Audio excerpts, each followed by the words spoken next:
कहा जाता है। उसे लक्ष्मी, सरस्वती, माँ दुर्गा के रूप में देखा जाता है और नवरात्रा के दिनों में तो साक्षात उसे घर घर में पूजा जाता है।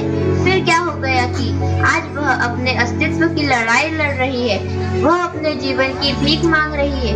अरे बेटी तो हर घर की शान है, उसी से घर में शांति बनाए रखे। बेटी तो घरों को जोड़ती है। गौर से तो आइए बेटियों के सम्मान में हम एक नाटक प्रस्तुत करने जा रहे हैं, जिसका शीर्षक है बेटी बचाओ बेटी पढ़ाओ। जोरदार ताली। मीरा, ओ मीरा, तुमने मुन्ना को कहीं देखा क्या? पता नहीं सुबह सुबह कहाँ चला गया।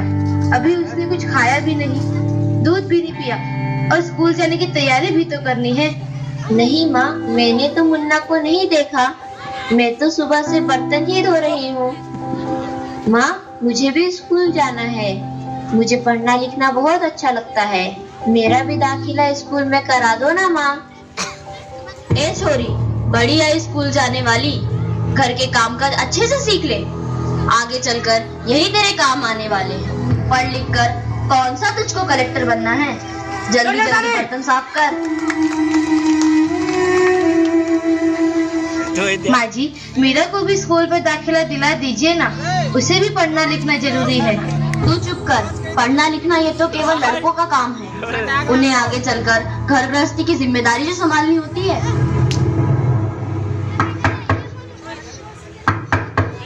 अरे क्या हो रहा है?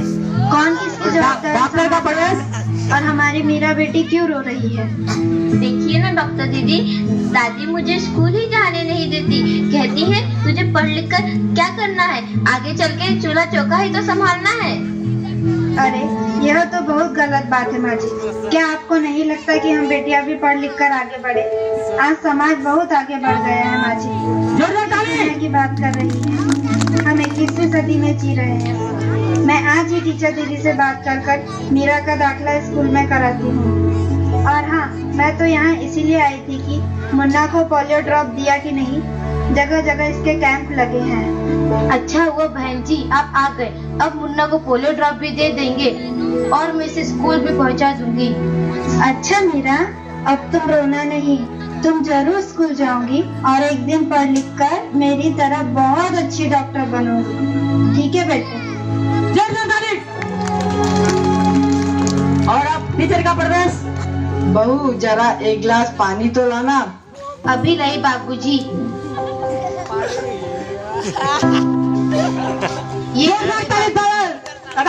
ये देखो, अखबार में प्यारी बेटी के बारे में कितनी सुंदर कविता आई है। आओ मैं तुम्हें यह कविता पढ़कर सुनाता हूँ। कहती बेटी बाह पसार, मुझे चाहिए प्यार दुलार। बेटी की अनदेखी क्यों करता है निष्ठुर संसार। सोचो जरा हमारे बिन बसा सकोगे घर परिवार। गर्भ से लेकर यौवन तक मुझ पर लटक रही तलवार। मेरी व्यथा वेदना का अब हो स्थायी उपचार। जब माँ ही जग में न होगी तो तुम जन्म किससे पाओगे। जब बहन न होगी घर आंगन में तो किससे रूठोगे, किसे मनाओगे। जब दादी नानी न होगी तो तुम्हें कहानी कौन सुनाएगा। जब कोई स्वप्न सुंदरी ही न होगी तो तुम किससे ब्याह रचाओगे। जब घर में बेटी ही न होगी तो तुम किस पर लाड लुटाओगे। जिस दुनिया में स्त्री ही न होगी उस दुनिया में कैसे रह पाओगे। जब तेरे घर में बहू ही न होगी तो कैसे वंश आगे बढ़ाओगे। नारी के बिन जग सुना है, तुम ये बात कब समझ पाओगे। हाँ तो भाग्यवान, कैसी लगी यह कविता, है ना मजेदार? काहे की मजेदार कविता मुझे नहीं आई पसंद। अरे कोई घर में है क्या? आइए आइए टीचर दीदी, हम आप ही का इंतजार कर रहे थे। हाँ, जरा मैं कुछ दिनों के लिए बाहर चली गई थी, इसलिए यहाँ नहीं आ पाई। डॉक्टर बहन जी कह रही थी आपने मीरा का अभी तक दाखिला नहीं कराया। ये तो बहुत होनहार छात्रा है, हमेशा अच्छे अंक लेकर उत्तीर्ण होती है। हाँ, मैं भी तो यही चाहती हूँ कि मीरा स्कूल जाए, खूब पढ़े, पर मेरी यहाँ सुनता कौन है। हाँ हाँ, खूब पढ़ाओ लड़की को और बाहर भेजो। जब कुछ गलत सलत हो जाएगा ना तो मुंह छुपाने की भी जगह नहीं मिलेगी। अरे माँ जी, आप कहाँ की बात कहाँ लेकर बैठ गए? मीरा को 10वीं तक की पढ़ाई पूरी कर लेने दीजिए, आगे की पढ़ाई के बारे में बाद में सोचेंगे। हाँ टीचर दीदी, हम मीरा को अवश्य स्कूल भेजेंगे। मैं उसे मेरे जैसा अनपढ़ नहीं रहने दूंगी, उसे खूब पढ़ाऊंगी। कल मीरा को तैयार रखना, मैं उसे लेने आऊंगी। क्यों दादाजी, सही कहा ना मैंने? हाँ हाँ बेटा, बिल्कुल सही कहा। मैं तो कब से कह रहा हूँ कि मीरा को भी स्कूल जाने दो। प्रणाम दादाजी। प्रणाम बेटा। जोरदार ताली।